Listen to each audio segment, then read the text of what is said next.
साथ संगत जी, आपको प्यार भरा नमस्कार। साथ संगत जी, होता क्या है कि जब हमारे परिवार में कोई भी बुज़ुर्ग ऐसा बीमार हो जाता है कि उसकी बीमारी लाइलाज हो जाती है, उसका जो भी बीमारी होती है वो ठीक नहीं होने वाली होती है और लोग उससे परेशान हो जाते हैं, तो उसको हम अपने से दूर कर देते हैं और यही चाहते हैं कि कब वो भगवान के पास चला जाए और हमें उससे मुक्ति मिल जाए। कई बार ये भी होता है कि कुछ लोग अपने अच्छे भले चलते फिरते माँ बाप को भी ले जाके वृद्धाश्रम में छोड़ आते हैं। तो क्या ऐसा करना उचित है? कई बार तो कोई ऐसी बीमारी हो जाती है जो ठीक भी हो सकती है, अगर हम सेवा करें, देखभाल करें, अच्छा इलाज करें तो वो बीमारी ठीक हो जाती है। लेकिन इंसान डर के मारा कि कहीं मुझे ये बीमारी लग ना जाए, अपने बूढ़े बुजुर्गों को गांव से बाहर, घर से बाहर छोड़ देता है। जैसे पहले की कुष्ठ रोगी होते थे, उनका कुष्ठ रोग ठीक नहीं होता था और लोगों को लगता था कि ये बीमारी कहीं मुझे ना हो जाए, तो उनको वो अवॉइड करते थे। अगर किसी के घर में कोई कुष्ठ रोग है तो उसके घर में शादी ब्याह नहीं किया जाता था। अब क्या है ना कि जो भी कुष्ठ रोगी होते हैं, अगर उनका सही से इलाज कराया जाए तो वो ठीक हो जाते हैं। तो ऐसे अगर हमारे कोई भी बूढ़े बुजुर्ग हैं या हमारे परिवार में कोई सदस्य है तो उसको कहीं भी बाहर निकालने की, घर से अलग कर देने की या छुआछूत मनाने की ज़रूरत नहीं है, जबकि अच्छे से उसका ख्याल रखने की ज़रूरत है। अपने को सुरक्षित रखते हुए उसका हमेशा ध्यान रखें और उसके अच्छे से इलाज कराएं, अच्छे से सेवा करें तो बड़ी से बड़ी बीमारी ठीक हो जाती है। जो अपने हमें हमेशा से प्यार करते रहे, हमारी केयर करते रहे, हमारे बुरे से बुरे समय में हमारे साथ रहे, हम उनको ऐसी बुरी हालत में कभी भी नहीं छोड़ सकते हैं ना। तो हमें उनका हमेशा ध्यान रखना चाहिए, केयर करनी चाहिए। कोई कुछ भी बोले फिर भी हमें अपने बुज़ुर्गों का ध्यान रखना चाहिए। अगर हम अपने बुज़ुर्गों का ध्यान रखेंगे ना तो शायद इस दुनिया से वृद्धाश्रम ख़त्म हो जाएंगे और कोई भी वृद्ध अपने परिवार के लिए नहीं तरसेगा। तो आज मैं ऐसी ही एक साखी लेकर के आई हूँ जो कि बाबा जी की है। आप सुनिएगा कि बाबा जी ने एक कुष्ठ रोगी के साथ क्या किया और कैसे वो कुष्ठ रोगी ठीक हो गया। तो ऐसी ही साखी है दोस्तों। बाबा जी गांव-गांव और शहर संगत को तारने और दर्शन दिखाने के लिए जा रहे थे। बाबा जी ने एक गांव के बाहर एक टूटी फूटी झोपड़ी देखी और बोले, यह किसकी झोपड़ी है? तो एक सेवादार ने कहा, बाबा जी यह एक बीमार बुजुर्ग की झोपड़ी है। उस बुजुर्ग को कुष्ठ रोग हो गया। उसके परिवार के लोगों ने उन्हें उनके घर से बाहर निकाल दिया है। सारे गाँव के लोग, उनके परिवार के लोग उनसे बहुत नफरत करते हैं और किसी को कोई भी उनके पास नहीं आता। कभी किसी को उस पर दया आ जाती है तो खाने के लिए थोड़ा सा कुछ दे देता है, अन्यथा भूखा यहीं झोपड़ी में पड़ा रहता है। बाबा जी झोपड़ी में उस बुजुर्ग के पास गए और कहा, भाई क्या हम अंदर आ सकते हैं? तब वह बुजुर्ग बीमार कुछ नहीं बोला और बाबा जी उससे बोले, भाई अगर तुमको कोई परेशानी ना हो तो हम आपकी झोपड़ी के अंदर आ सकते हैं और गुजार सकते हैं रात। तब बुजुर्ग बीमार कोढ़ी हैरान हो गया, क्योंकि उसके पास तो कोई भी नहीं आना चाहता था और आने को तो छोड़ो, कोई खड़ा भी नहीं होता था उसके पास। फिर उस बीमार के घर में रहने का कोई कैसे भी राजी हो गया। वह बीमार बुजुर्ग अपने कुष्ठ रोग से इतना परेशान था कि चाहकर भी वह कुछ बोल ना सका। सिर्फ वह बाबा जी का नूरी स्वरूप ही देखता रह गया। बाबा जी के स्वरूप को लगातार देखते देखते ही उसके शरीर में काफ़ी बदलाव आने लगा था। फिर भी वह कुछ बोल नहीं पा रहा था। बाबा जी के दर्शनों से ही उसके आधे दुख कट गए थे। बाबा जी आराम से झोपड़ी में बैठ गए। बाबा जी के साथ में एक पाठी भी था। बाबा जी ने उसको कहा, तुम शब्द पढ़ो। पाठी ने शब्द पढ़ना शुरू किया। बाबा जी ने उस झोपड़ी में बैठकर शब्द का अर्थ बताते हुए सत्संग करना शुरू कर दिया। वह बीमार बुजुर्ग आदमी बड़े ही ध्यान से बाबा जी का सत्संग सुनता रहा। जैसे ही सत्संग समाप्त हुआ तो वह कोढ़ी के दोनों हाथ अपने आप आपस में जुड़ गए, जो पहले कभी ठीक से हिलते भी नहीं थे।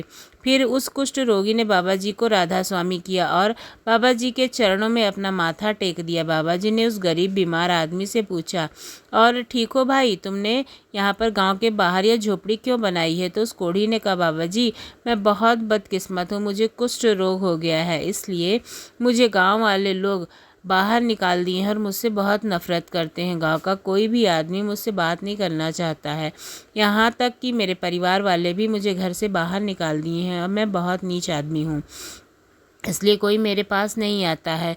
क्योंकि उनको डर है कि कहीं उनको भी यह बीमारी ना लग जाए। उसकी बात सुन करके बाबा जी ने उसे बड़े ही प्यार से कहा, भाई नीच तो वह लोग हैं जिन्होंने तुम जैसे रोगी पर दया भी नहीं की और ना ही तुम्हारा कोई इलाज करवाया। अगर वह तुम्हारा ठीक से इलाज करवाते, तुम्हारी सेवा करते तो तुम जल्दी ठीक हो जाते, क्योंकि अब इस बीमारी का इलाज संभव है। उन्होंने तुमको यहाँ पर बिल्कुल अकेला कर दिया है मरने के लिए। बाबा जी बोले, मेरे पास आकर बैठ जा, मैं भी देखूं कहाँ पर है तुझे कौन सा रोग, कौन सी बीमारी। आदमी उठ करके बाबा जी के नज़दीक आने के लिए खड़ा हुआ तो कुछ मालिक की ऐसी दया मेहर की नज़र पड़ी कि उस कोढ़ी का कोढ़ उसी समय बिल्कुल ठीक हो गया। यह सब देखकर वह रोते रोते बाबा जी के चरणों में गिर गया। बाबा जी ने उसे उठाया और प्यार से अपने गले लगा लिया और कहा, भाई प्रभु का सिमरन करो, सत्संग करो, गरीब लाचार बीमार लोगों की सेवा करो, बाकी सब उस मालिक पर छोड़ दो, वह जो भी करेगा अच्छा ही करेगा। साथ संगत जी, बाबा जी का वहाँ उस गांव तक जाना तो सिर्फ एक बहाना था। उन्होंने तो केवल उस सत्संगी का कुष्ठ रोग मिटाना था। यह सब देख करके गांव के बहुत सारे लोग वहाँ पर इकट्ठा हो गए और सभी बाबा जी पर हाथ जोड़कर शुक्र करने लगे। इसी बाद से सब लोग उस कुष्ठ रोगी को अपने घर में ले गए और फिर अपने गांव में रखने लगे और अच्छे से उसका खातिर भाव करने लगे। उसके परिवार वाले भी उसे बहुत मानने लगे और बाबा जी का भजन सिमरन करने लगे, क्योंकि उन्होंने उस कुष्ठ रोगी को ठीक किया था। उन्होंने सारे गांव वालों ने उनका चमत्कार देखा था। ऐसी ही एक और कहानी है कमला की। तो चलिए अब इस साखी को सुनते हैं। एक बार बाबा जी एक गांव में डफली बजा बजा करके सुंदर भजन बोलते हुए भिक्षा मांगने लगते हैं। कंधे पर एक बड़ा सा थैला लटका लेते हैं। जो भी कुछ उनको देता था, जो कोई भी, वो उसी थैले में डाल देते थे और अपना भजन सिमरन करते हुए रहते थे। गली के मोड़ पर एक घर के आगे एक भजन गा रहे थे। वो अंदर से एक कमला नामक एक साधारण सी महिला थी जो दरवाज़ा खोल करके बाहर आती है, क्योंकि हम महिलाओं की आदत होती है जब कोई भी भिक्षा मांगने या किसी चीज़ के लिए आता है तो हम बाहर निकल के आते हैं और उसको देते हैं। तो इसी तरह से उसने भी अपना दरवाज़ा खोला। कमला को उस महात्मा के मुखमंडल पर ना जाने कितना दिव्य ताकत दिखाई दे रही थी। आखिर वो बाबा जी का चेहरा था तो उसको चमक रहा था। पहले तो कमला ने बाबा जी के चरण स्पर्श किए, फिर हाथ जोड़ करके आग्रहपूर्वक उन्हें अपने घर के भीतर ले गई। बाबा जी अपनी डफली और थैली ज़मीन पर रखकर कुर्सी पर बैठ गए। कमला बाबा जी से बोली कि बाबा जी, आप भजन तो बहुत ही अच्छा मीठा गाते हैं। आपका मठ या फिर आश्रम कहाँ है जहाँ पर आप रहते हैं? बाबा जी बोले, बेटी, संत और पानी चलते फिरते रहने चाहिए। हमारे गुरु की आज्ञा है कि हमें कहीं रुकना नहीं है। एकांत में भजन सिमरन करना और भ्रमण करते रहना चाहिए। जिसको भी अच्छा लगे उसको सुनाओ और जहाँ जो कुछ भी मिले उसे खाते रहो। मेरे साथ दो और भी साथी हैं, वे साथ वाले कस्बे में गए हैं। दोपहर को गांव के बाहर मिलेंगे, इकट्ठे खाना खाएंगे और फिर अगले गांव को हम चल पड़ेंगे भजन सिमरन कीर्तन करते हुए। बाबा जी कमला बोली, बाबा जी, मेरे पति को स्वर्गवासी हुए तो 4 साल हो गए। मेरे एक बेटी और एक बेटा है, दोनों पढ़ते हैं। मैं गांव वालों के कपड़ों की सिलाई करती हूँ और जैसे तैसे उसी से अपना घर का गुजारा चलाती हूँ। बस अब तो यही इच्छा है कि बच्चे अच्छी तरह से पढ़ लिख जाएं और कमाने योग्य हो जाएं। बेटी की शादी करके मैं फिर सुपुर्द हूँ और अपनी सारी जिम्मेदारियों से मुक्ति पाऊँ। कमला बोली, मैं भाग्यशाली हूँ कि आपने मेरे विनती स्वीकार की और मेरे घर में अपना चरण डाला, मेरे घर को पवित्र किया। मेरी एक विनती और स्वीकार कर लीजिए बाबा जी। घर में जो कुछ भी रूखा सूखा है उसे आप ग्रहण कर लीजिए। कमला का आग्रह जो था वो स्वीकार कर लिया बाबा जी ने और बोले कि जा बेटी, तुम्हारे घर में जो भी दाल रोटी बनी है, सब्जी बनी है, वो ले करके आ जाओ। कमला खाना लेने गई रसोई में। थाली में भोजन परोस करके महात्मा जी के सामने मेज पर पे रख दिया। अब बाबा जी ने भजन अपना समाप्त किया, फिर उठ करके हाथ धोए और कुछ मंत्रों का उच्चारण करने के बाद में भोजन शुरू किया। तभी स्कूल से कमला के जो बच्चे थे दोनों, वो आ जाते हैं। बच्चों ने बाबा जी को माथा टेका। बाबा जी ने खाना अपना समाप्त किया और अपनी डफली और थैली उठा करके आगे चलने को तैयार हो गए। कमला ने बाबा जी को माथा टेका तो बाबा जी ने आशीर्वाद देते हुए कहा कि बेटी, हमेशा खुश रहो। कल जिस काम से दिन शुरू करोगी, सारा दिन वही काम तुम करती रहोगी। और इतना कह करके बाबा जी आगे चलते गए।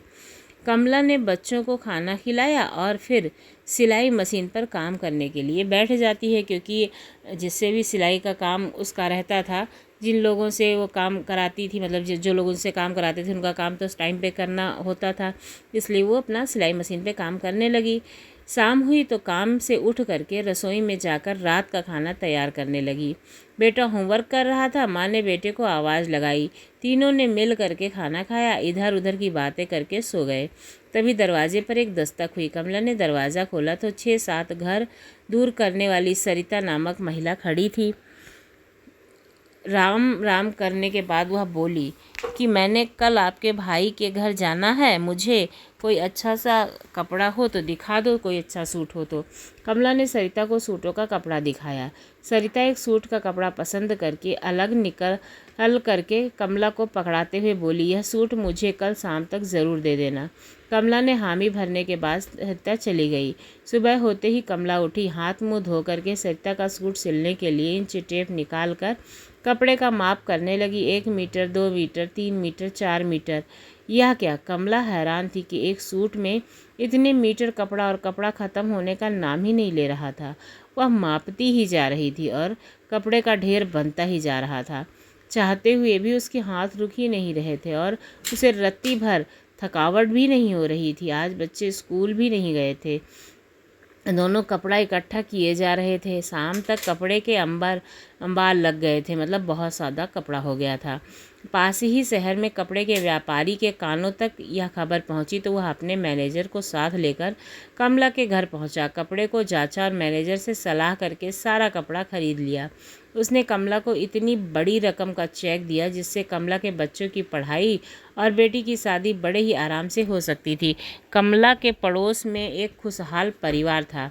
उस परिवार में रहने वाली जनक रानी नामक महिला कमला के घर आकर के उसे बधाई देते हुए बोली कि बहन, यह चमत्कार कैसे हुआ?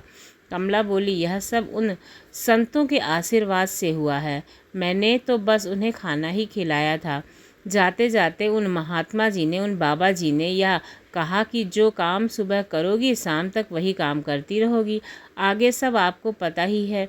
जनक रानी अंदर से जल भुन गई थी, पर ऊपर से मुस्कुराती हुई वहाँ से चली जाती। अब पछता रही थी कि संत तो उनके घर के बाहर भी आए थे, पर उसने ध्यान ही नहीं दिया था। जनक रानी ने घर आकर के अपने नौकर को सख्ती से कहा था कि उस डफली वाले बाबा जी का पता करो, जहाँ भी उन्हें मिले उन्हें लेकर के आओ। नौकर ने पता किया। 2 गांव दूर वह बाबा जी मिल गए।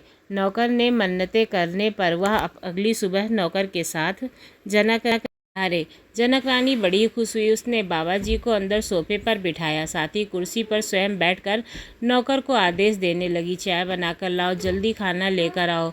आदि महात्मा बाबा जी ने चाय पी, खाना खाया और पलंग पर लेट गए। इधर जनक रानी को मन ही मन बाबा जी पर खींच आने लगी और मुँह से ही बुदबुदाने लगी। चाय भी पी ली, खाना भी ठूस लिया और अब टांगे पसार कर सो रहे हैं, पता नहीं कब जाएंगे।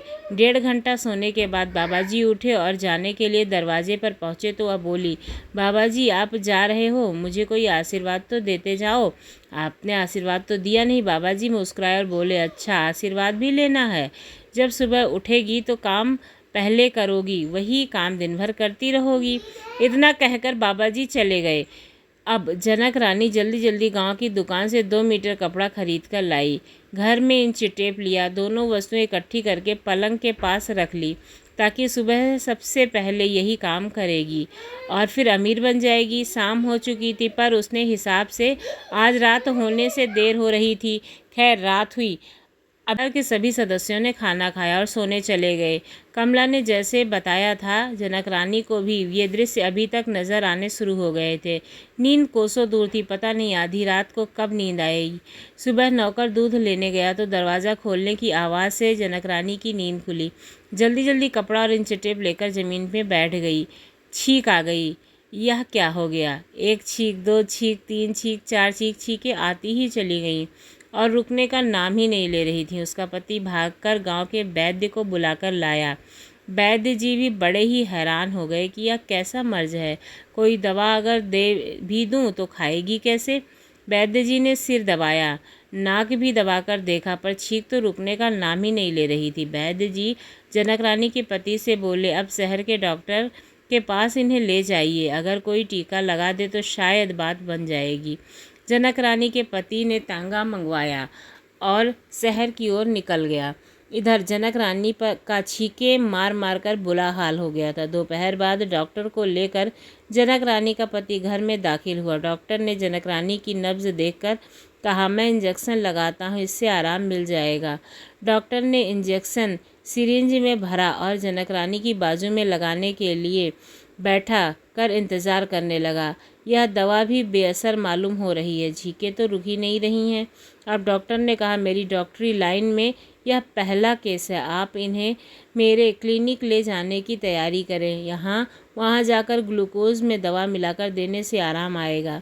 गांव के प्रधान की गाड़ी मंगवा ली गई, परंतु आश्चर्य, गाड़ी में जनक रानी को बिठाते ही उसकी छींकें रुक गई।